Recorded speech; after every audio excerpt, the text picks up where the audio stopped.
everyone. This afternoon I'll be showing off to you one of my most exciting acquisitions during my time as a labbie, and that's my classic prestige medical steriliser.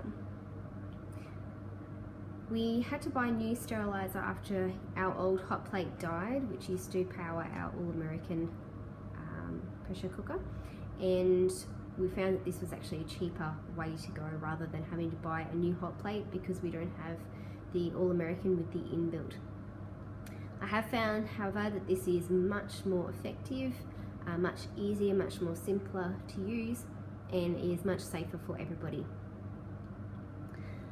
This model is the 12 litre model. You can also buy a 9 litre model from Scientific, and this one retails for just over $2,000.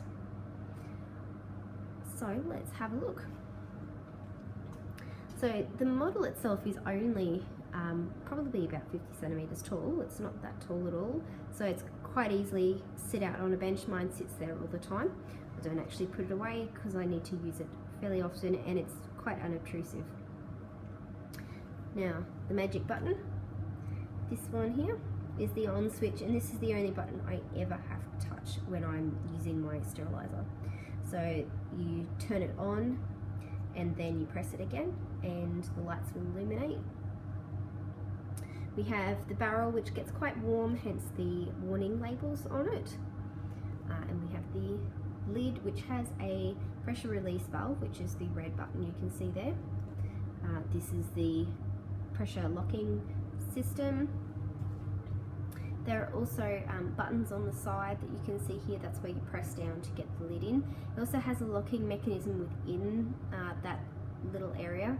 This means that you can't release the lid once it's locked entirely. There's also steam vents at the back, which you can see the little holes there. And that's where any excess steam comes out of, particularly while it's heating up. And once that locking mechanism occurs, that generally tends to slow quite down. Alrighty, let's have a look on the inside. So on the inside there is a brown basket that comes with the steriliser. Now in here, to give you a sort of a size guide, I've got two 250ml beakers and a 400ml beaker at the back. If you can't quite visualise that, I can fit a 1 litre shot bottle plus a 250ml beaker in there. I can also fit about 4 conical flasks, about 150 mils each, with agar in them to sterilise. So I find that we are a smaller school, but because the cycle time is quite quick, I don't think it would really matter too much if you're a bigger school.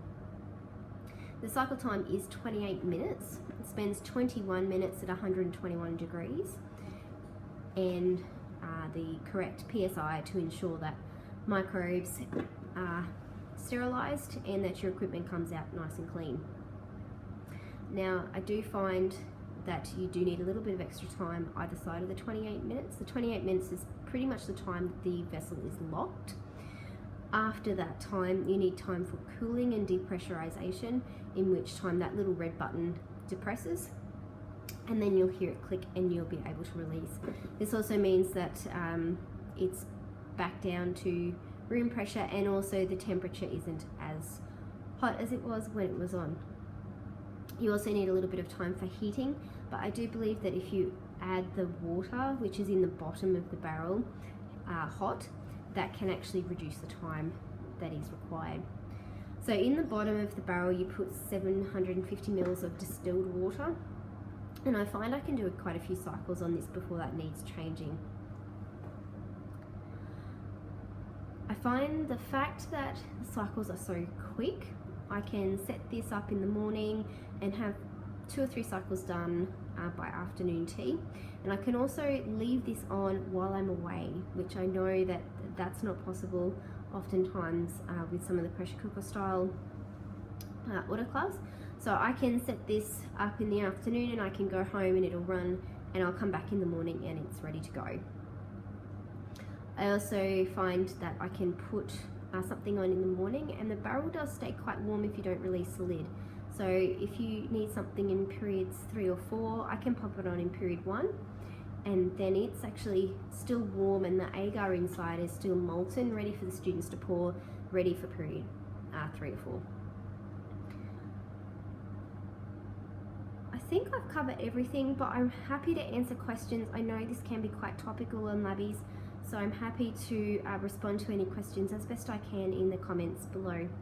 Hope you've enjoyed my little video. Thank you.